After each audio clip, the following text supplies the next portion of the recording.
All right, now to give us more perspective in terms of what is, of course, expected to happen with Idalia, we're being joined by Mr. Dakota Smith, who's a meteorologist and an atmospheric scientist.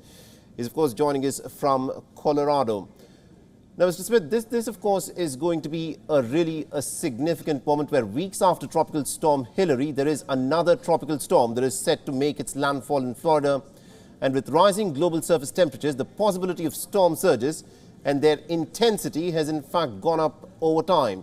So in terms of climate change affecting natural disasters and making them more frequent, what's your take on that?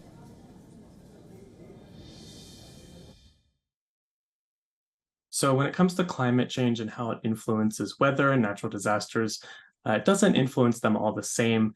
We have to look at very specific individual weather events, and we have to look at them over a long period of time. So for hurricanes, we look at a few things, and these are all things on the average. We cannot say this about one storm in particular. It's over a long period of time. So for hurricanes, we look at one of the most obvious things is the sea surface temperatures. In a warmer climate, we're going to have warmer sea surface temperatures, and warmer waters just give a little bit more fuel for hurricanes to form, and they might pack a little bit more of a punch in terms of wind speeds and storm surge. We also look at sea level rise.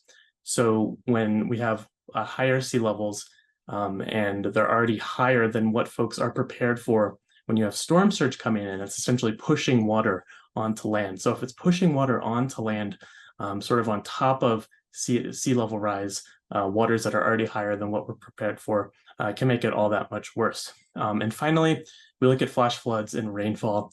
In a warming climate, we sort of say the atmosphere can hold more water, and this means that it can produce more flash floods, more extreme flash floods on the average. So those are the three things we look at with hurricanes and tropical systems, but obviously climate can influence a lot of different weather phenomena. WION is now available in your country. Download the app now and get all the news on the move.